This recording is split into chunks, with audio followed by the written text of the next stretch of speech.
The rain hammered against the windows of the black Mercedes as it wound through the exclusive Beacon Hill neighborhood.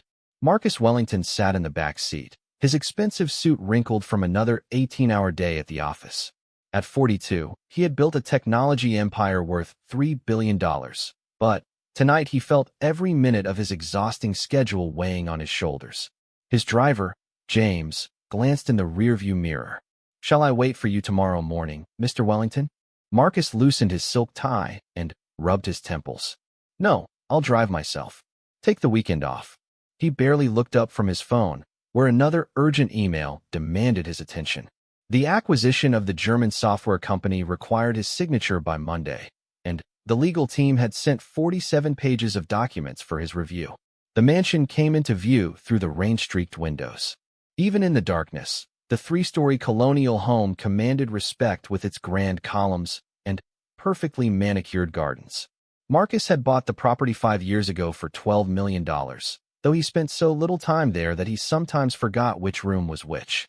The house had 8 bedrooms, 6 bathrooms, a library, a wine cellar, and a staff of 4 who maintained it whether he was home or traveling. James pulled into the circular driveway and hurried around to open the door.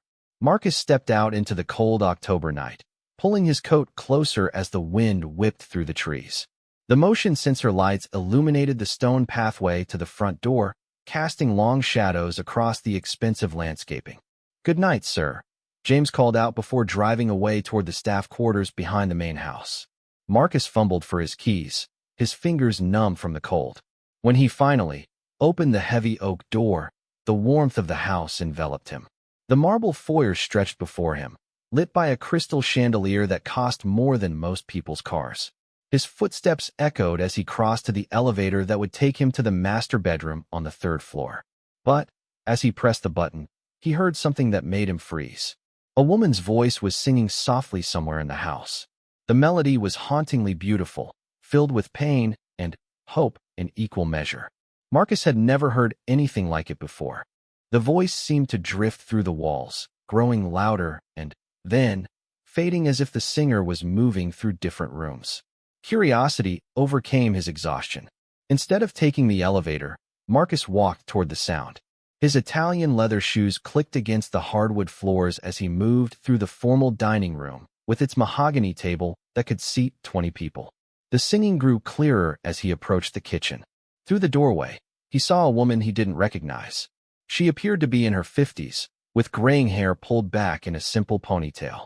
Her dark skin showed lines of worry and age, but her voice was pure and strong. She wore the standard uniform of his household staff, a navy blue dress with a white apron. But something about her presence commanded attention. The woman was cleaning the already spotless granite countertops while she sang what sounded like a spiritual or gospel song. Her movements were graceful and deliberate, as if the cleaning itself was a form of meditation. Marcus realized he had never paid attention to any of his staff beyond their job descriptions and references. He stepped into the kitchen, and the woman immediately stopped singing. She turned toward him with startled eyes, her hand pressed against her chest. "Mr. Wellington, I'm so sorry, sir. I didn't know you were home." She quickly put down her cleaning cloth and stepped back. "I'll finish this later and get out of your way." Marcus held up his hand. "No, please don't stop. Your singing was beautiful. I've never heard anything like it." He studied her face, noting the intelligence in her dark eyes and the dignity in her posture despite her obvious embarrassment. "I don't think we've been introduced. Are you new here?" The woman nodded, still looking uncomfortable. "Yes, sir. I'm Evelyn Johnson. I started working here 3 weeks ago. Mrs. Patterson hired me to help with the evening cleaning and some cooking." She gestured toward a pot simmering on the stove. "I was just finishing up the kitchen and preparing tomorrow's meals." Marcus realized he had no idea who Mrs. Patterson had hired recently. His head of household, Margaret Patterson, managed all the staff without bothering him with details. As long as the house ran smoothly, he left her to make whatever decisions were necessary. 3 weeks. Marcus moved closer to the stove, where the aroma of something delicious filled the air. "What are you making?" "It smells incredible." Evelyn seemed surprised by his interest. "Just some soup for tomorrow, sir. Nothing fancy. Chicken and vegetables with herbs from the garden. She paused, then added quietly, "It's an old family recipe. My grandmother taught it to me when I was young." Marcus couldn't remember the last time he had eaten a home-cooked meal. His diet consisted mainly of restaurant food and whatever his assistant ordered for working lunches. The smell of Evelyn's soup awakened something he had almost forgotten. The memory of his own grandmother's kitchen when he was a child, before his family's money had created distance between them and simple pleasures. "Would you mind if I tried some?" he asked, surprising himself. "I haven't eaten since this morning." Evelyn looked shocked. "Of course, sir. Please sit down. I'll get you a bowl right away." She moved efficiently around the kitchen, ladling the soup into one of his expensive ceramic bowls and placing it on the kitchen island along with a cloth napkin and silver spoon. Marcus sat on one of the high stools and took his first spoonful. The flavor was rich and comforting, with layers of taste that spoke of patience and care. "This is extraordinary. You said it's a family recipe?" "My grandmother learned it from her mother, who learned it from hers," Evelyn explained as she continued cleaning. "Each generation added something new. My great-great-grandmother was enslaved on a plantation in Virginia, but she never lost her knowledge of cooking. She said food was one of the few ways she could show love when everything else was taken away." Marcus paused with the spoon halfway to his mouth. He had grown up wealthy and privileged, insulated from stories like Evelyn's. His own family history was one of inherited money and business success going back 3 generations. He had never thought deeply about what it meant to preserve traditions through centuries of hardship. "That's remarkable," he said quietly. "To keep something like that alive through so many challenges." Evelyn glanced at him with surprise, as if she hadn't expected him to understand. "Food carries memory, Mr. Wellington. Every time I make this soup, I remember my grandmother's hands showing me how to season it just right. I remember her stories about our family, about surviving and finding joy even in dark times." They sat in comfortable silence for several minutes while Marcus finished his soup. The kitchen felt different than the rest of his house, warmer and more alive. He realized it was because Evelyn had brought something into it that money couldn't buy: genuine human presence and care.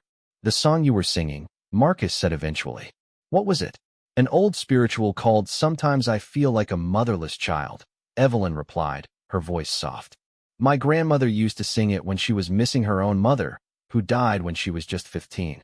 Music was another way our family kept memories alive." Marcus felt something shift inside him as he listened. His own relationship with his parents had been complicated. They had given him every advantage money could provide: the best schools, connections, opportunities, but they had died in a car accident when he was 25, before he had learned how to really talk to them about anything meaningful. He had thrown himself into building his business partly to honor their memory, but also to avoid dealing with the loneliness their absence had created. "Do you have children?" he asked. Evelyn's face changed, a shadow of sadness crossing her features. "I had a son, David. He would have been 35 this month." She paused, then continued with quiet dignity. "He died in Afghanistan 7 years ago. He was a sergeant in the army." Marcus felt the weight of her loss settle in the room. "I'm sorry. That must be incredibly difficult." "It is," Evelyn admitted. "But I try to honor his memory the same way my grandmother honored hers, through the things that made him feel loved. He always said my soup reminded him of home no matter where he was deployed. I sent him care packages with the seasoning blend so he could make it in the mess halls." The kitchen fell silent again, but it was a different kind of silence now. Marcus found himself thinking about legacy and memory in ways he never had before. His business success felt hollow compared to the rich tradition of love and resilience that Evelyn carried with her. "I should let you get some rest, sir," Evelyn said, beginning to gather her cleaning supplies. "It's past 11, and I know you have to be tired." Marcus looked at his watch and realized how late it was. But he didn't feel tired anymore. For the first time in months, maybe years, he felt alert and present. "Actually, would you mind if we talked a little more? I realize I know almost nothing about the people who work in my own house." Evelyn paused in her cleaning, studying his face as if trying to determine whether he was serious. "Are you sure, sir? I don't want to keep you from your rest."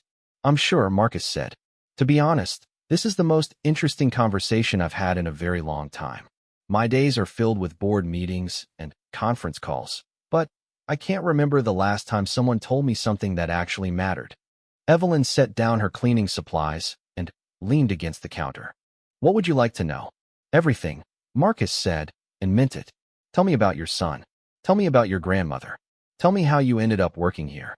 For the next 2 hours, Evelyn shared stories that opened windows into a world Marcus had never really seen. She told him about growing up in a small town in North Carolina, where her father worked in a textile mill and her mother cleaned houses for wealthy families. She described her son's childhood, his decision to join the military after high school, and the pride she felt when he sent her photos from his deployments around the world. She also told him about the struggles, losing her husband to cancer when David was only 12, working 3 jobs to keep their small house, and the devastating phone call that had changed her life forever 7 years ago. After David's death, she had moved to Boston to start over, finding work with families who needed household help. Marcus found himself sharing stories too. He told her about the pressure of running a company with 8,000 employees, about the isolation that came with wealth and success, and about the guilt he felt for having so much when he saw how hard other people worked for so little. Money doesn't solve the important problems, he admitted. I learned that when my parents died, all the wealth in the world couldn't bring them back or fill the emptiness they left behind.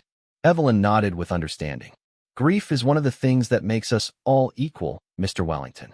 Rich or poor, black or white, we all have to find ways to carry our losses and keep living.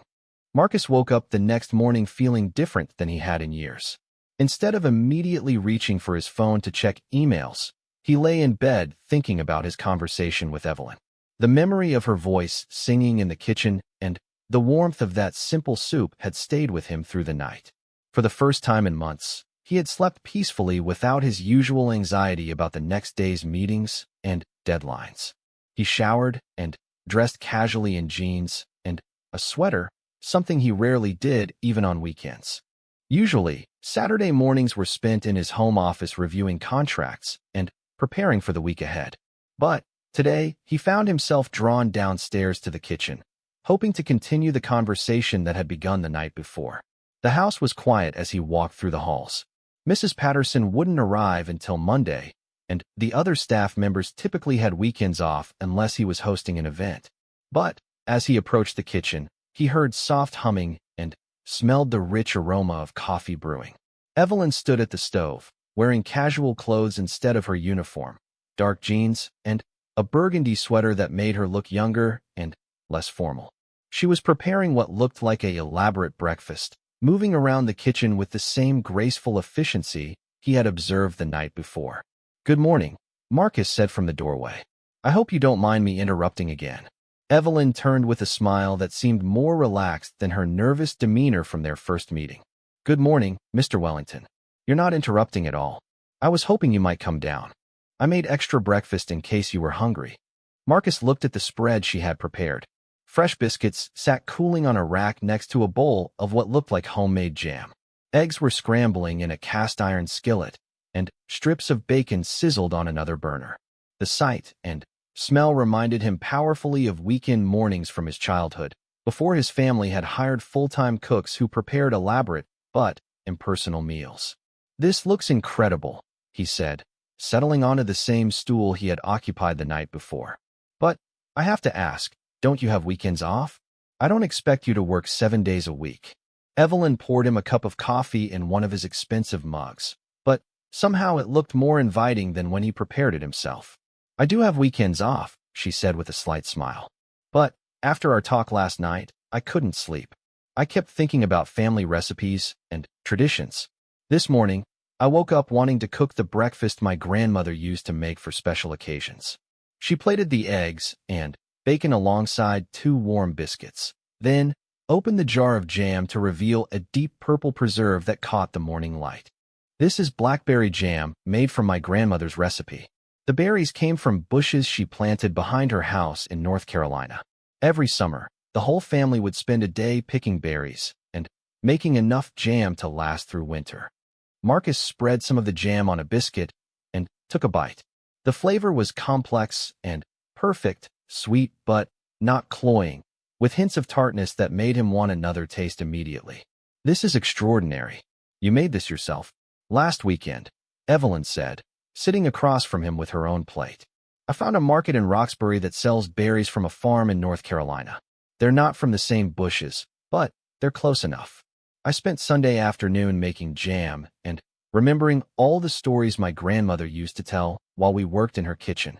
As they ate together, Marcus found himself asking questions he had never thought to ask anyone before.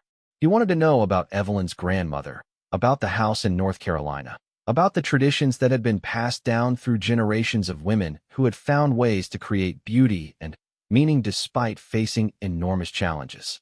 Evelyn told him about summer evenings on her grandmother's front porch, where 3 generations of women would sit shelling peas or snapping green beans while sharing stories and singing together. She described Christmas mornings when the whole extended family would gather in that small house, somehow finding room for 30 people around tables that had been built by her great-grandfather's hands. "We didn't have much money," Evelyn said, spreading jam on her own biscuit. "But we were rich in ways that mattered. Everyone had a role in keeping our traditions alive. The older women taught the younger ones how to cook and sew and preserve food for winter. The men maintained the house and garden and passed down stories about our ancestors. Children learned that they were part of something bigger than themselves." Marcus found himself contrasting this with his own childhood. His family had owned 3 houses and a yacht, but they had rarely spent time together except for formal dinners and obligatory holiday gatherings. His parents had been successful and accomplished, but they had also been distant and focused on maintaining their social position rather than creating genuine connections. "I envy that sense of belonging," he admitted. "My parents gave me every advantage, but I never learned how to be part of a family in the way you're describing. We had traditions, but they were more about appearances than actual closeness." Evelyn studied his face with the same careful attention she had shown the night before. "It's never too late to create new traditions, Mr. Wellington. Family isn't just about blood relationships. It's about choosing to care for people and letting them care for you in return." They spent the morning cooking together. Evelyn taught Marcus how to make biscuits from scratch, showing him how to work the dough just enough to bring it together without overhandling it. She explained the importance of cold butter and hot ovens, techniques her grandmother had learned from her own mother decades earlier. Marcus found himself genuinely enjoying the process of working with his hands to create something nourishing. In his business life, everything was abstract: numbers on spreadsheets, digital contracts, virtual meetings with people on other continents. But measuring flour and kneading dough required a different kind of attention, a presence in the moment that he hadn't experienced in years. "My grandmother always said cooking was a form of prayer," Evelyn explained as she watched him shape his first batch of biscuits. "Not because it was religious, necessarily, but because it required you to be completely present and focused on caring for others.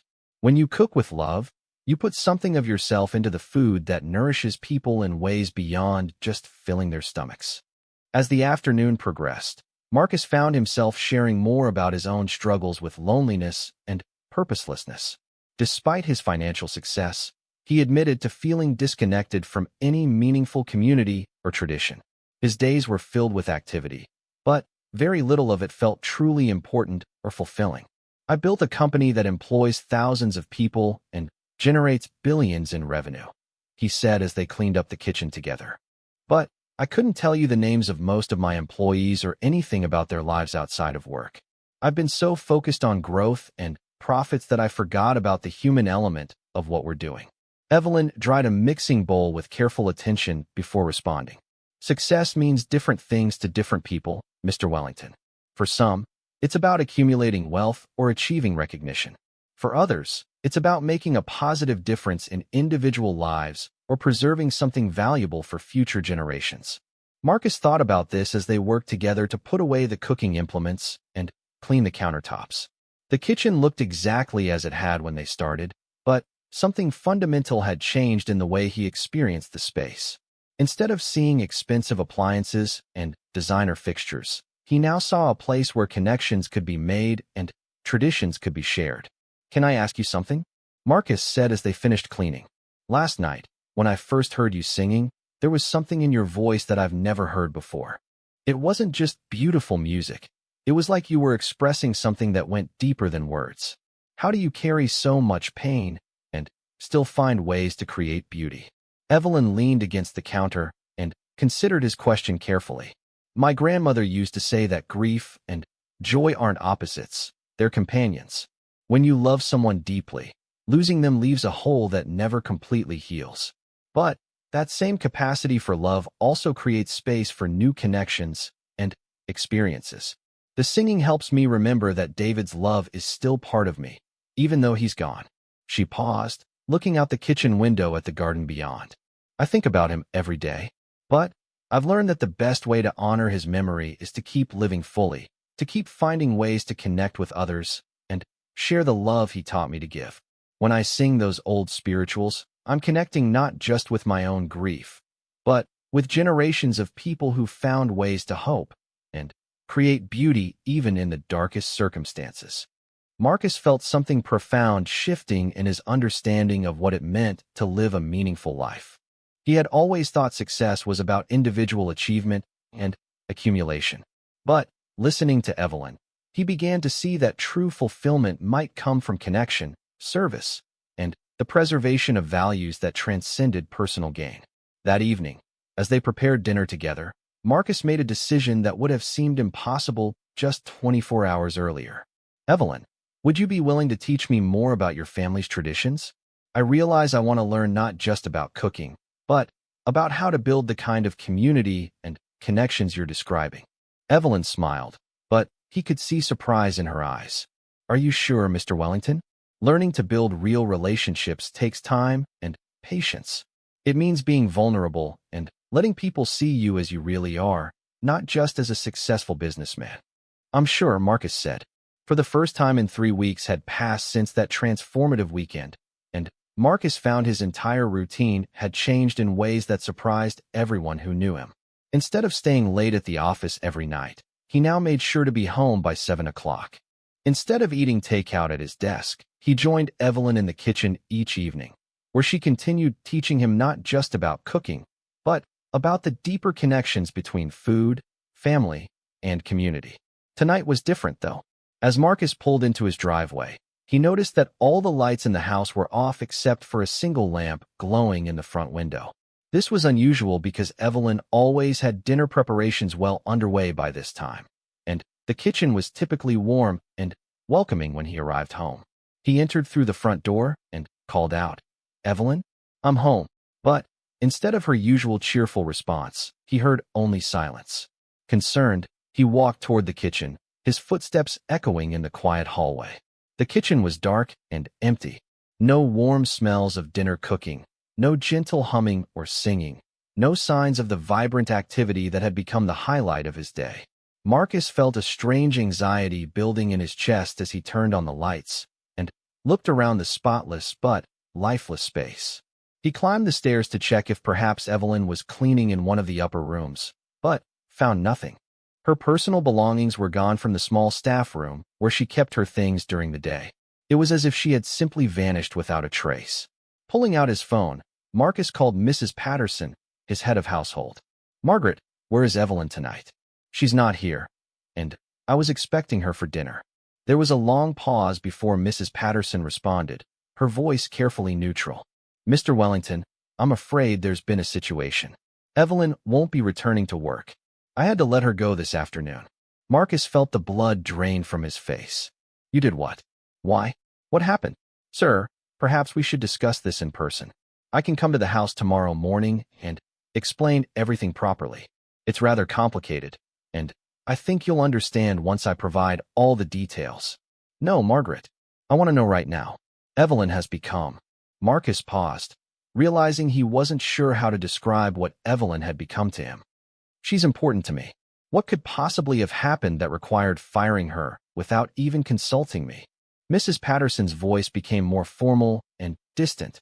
"Sir, I discovered that Evelyn has been lying about her background. Her references weren't entirely accurate, and there are aspects of her history that make her unsuitable for employment in your household. I felt it was necessary to act quickly to protect your interests."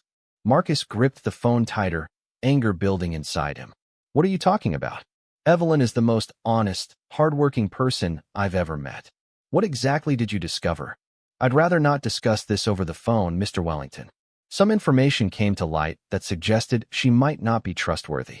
I made the decision to terminate her employment immediately for your protection and the security of your household. Marcus ended the call without another word, his mind racing. Nothing about Mrs. Patterson's explanation made sense. Over the past 3 weeks, he had gotten to know Evelyn better than he knew most people in his life. She had shared intimate stories about her family, her struggles, and her loss. Her character had shown through in every conversation, every meal they had shared, every moment of vulnerability she had offered. He spent the evening pacing through his empty house, unable to concentrate on anything else. The silence felt oppressive after weeks of warm conversation and gentle music.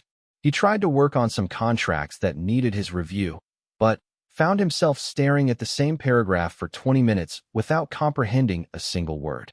The next morning, Marcus was waiting in the kitchen when Mrs. Patterson arrived at her usual 8 o'clock start time. She was the efficient woman in her early 60s who had managed his household for the past 4 years with professional competence, though they had never developed any personal connection. "Good morning, Mr. Wellington," she said, setting down her briefcase and maintaining her typically formal demeanor. "I trust you had a chance to consider our conversation from yesterday evening." "I thought about nothing else," Marcus replied, his voice controlled but firm.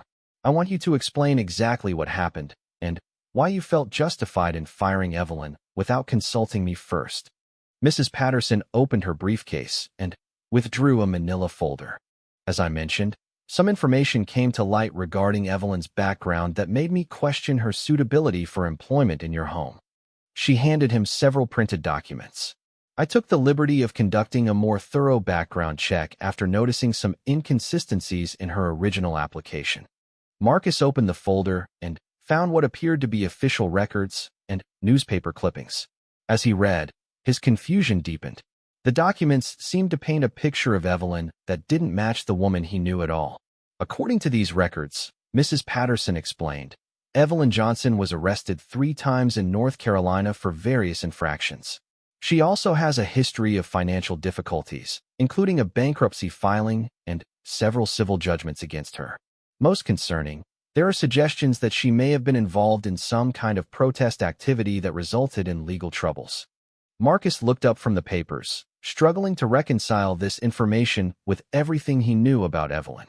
These arrests, what were they for? Mrs. Patterson's expression remained stern. "Disturbing the peace, trespassing, and something called unlawful assembly." The records aren't entirely clear about the specific circumstances, but it appears she was involved in some kind of radical political activity that led to multiple encounters with law enforcement. And the financial problems?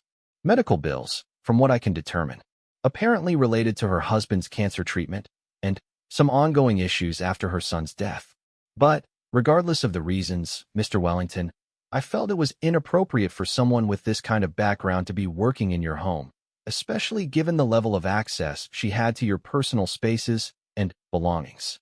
Marcus set down the papers and studied Mrs. Patterson's face.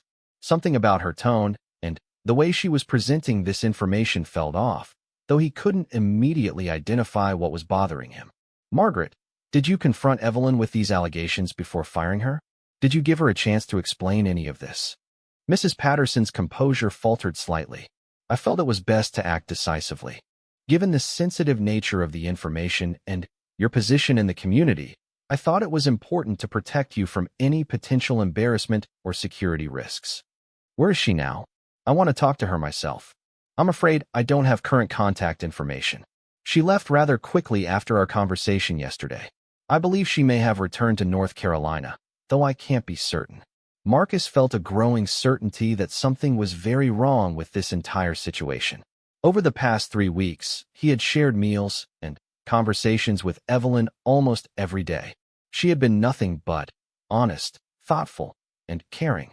The idea that she was some kind of dangerous radical or dishonest person simply didn't align with anything he had observed about her character. More troubling was the realization that Mrs. Patterson seemed almost pleased about having discovered this information. There was something in her demeanor that suggested personal satisfaction rather than genuine concern for his welfare.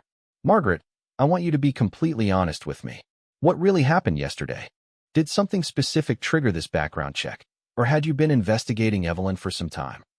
Mrs. Patterson shifted uncomfortably in her chair. I had noticed some irregularities in her behavior that concerned me. She seemed to be developing an inappropriate level of familiarity with you, Mr. Wellington. I thought it was important to ensure that her intentions were proper.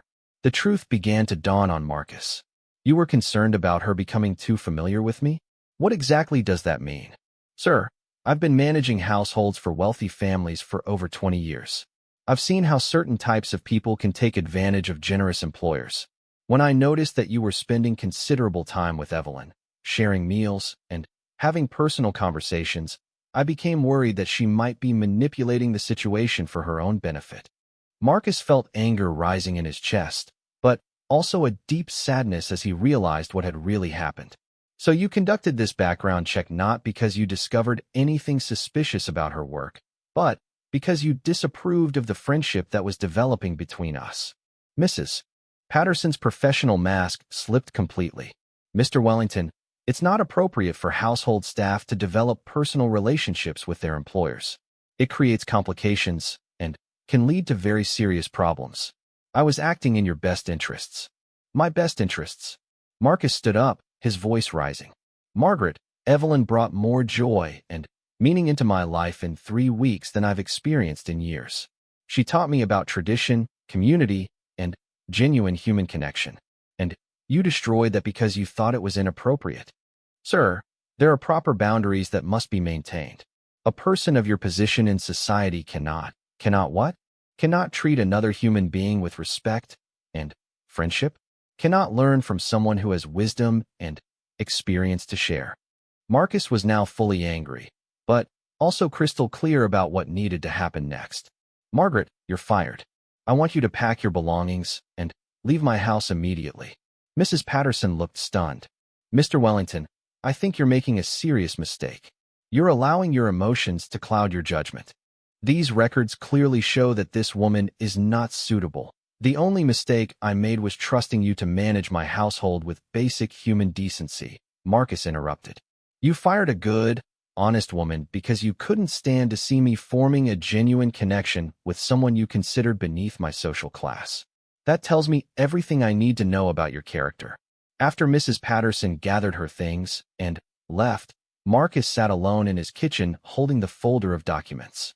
He read through them again more carefully and gradually began to understand what had really happened to Evelyn in North Carolina. The arrests were from civil rights protests and demonstrations supporting workers' rights. The unlawful assembly charge came from a sit-in at a textile mill that was refusing to pay fair wages to its employees. The trespassing arrest was from a protest at a bank that was foreclosing on homes of military families whose breadwinners had been killed or injured in overseas deployments. Far from being a dangerous radical, Evelyn had been standing up for justice and fairness in her community. The financial troubles were exactly what she had told him: medical bills from her husband's cancer treatment and expenses related to her son's military service and death. Marcus realized that Mrs. Patterson had presented facts in a way designed to make Evelyn look suspicious and untrustworthy, when the truth was that she was someone who fought for what was right even when it cost her personally. Now he faced a dilemma. Evelyn was gone, and he had no idea how to find her. Mrs. Patterson had been deliberately vague about her departure, and Marcus suspected she had been encouraged to leave town rather than simply fired from her job. But as he sat in his empty kitchen, surrounded by the expensive appliances and designer fixtures that felt cold and meaningless again, Marcus made a decision.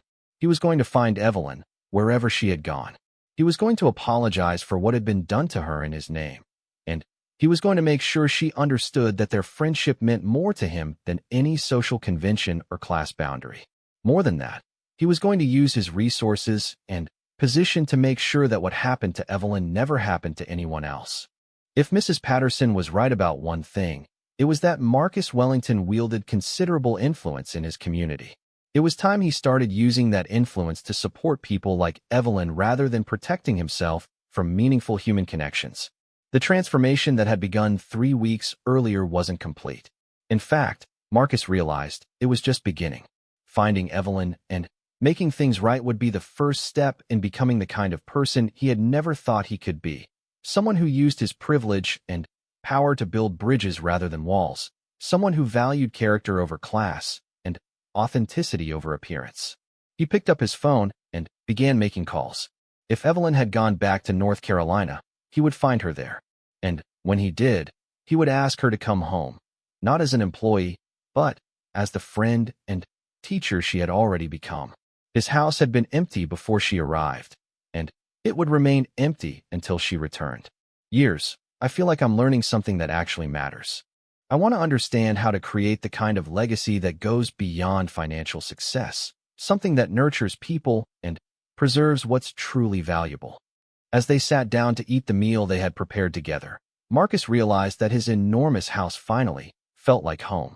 Not because of the expensive furnishings or perfect decor, but because he was sharing it with someone who understood that true wealth came from connection, tradition, and the willingness to open your heart to others. The transformation had begun with a simple conversation in his kitchen, but Marcus sensed it would change everything about how he lived his life. For the first time since his parents' death, he felt part of something larger than himself, a community of caring that transcended race, class, and background to focus on the fundamental human needs for love, belonging, and purpose. Outside, snow began to fall softly against the windows, but inside the kitchen, warmth radiated from more than just the stove. Two people from completely different worlds had found common ground in their shared humanity, creating the foundation for a friendship that would transform both their lives in ways neither could have imagined. As they talked, Marcus began to see his house differently. The expensive furnishings and artwork that had once impressed him now seemed cold and meaningless. What gave the kitchen warmth wasn't the imported marble countertops or professional-grade appliances. It was Evelyn's presence and the love she brought to her work. When they finally said goodnight, Marcus rode the elevator to his bedroom with his mind spinning. He had lived in his mansion for 5 years, but had never really been present in it. Tonight, for the first time, it had felt like a home instead of just an expensive place to sleep. He changed into pajamas and lay in his king-sized bed, staring at the ceiling. Through his windows, he could see the lights of Boston in the distance. Thousands of homes where people like Evelyn were living lives full of love, loss, struggle, and triumph. He had been so focused on building his empire that he had forgotten to build connections with the human beings around him. As he drifted off to sleep, Marcus could still hear Evelyn's voice singing that spiritual about feeling like a motherless child. For the first time in years, he didn't feel alone in his house. Someone was there who understood that beneath all the wealth and success, he was just another person trying to find meaning and connection in a complicated world. The last thing he remembered before sleep took him was the taste of that soup. Simple ingredients transformed into something nourishing and beautiful by generations of love and tradition. Tomorrow, he decided, he would ask Evelyn to teach him the recipe. It was time he started learning about the things that actually mattered.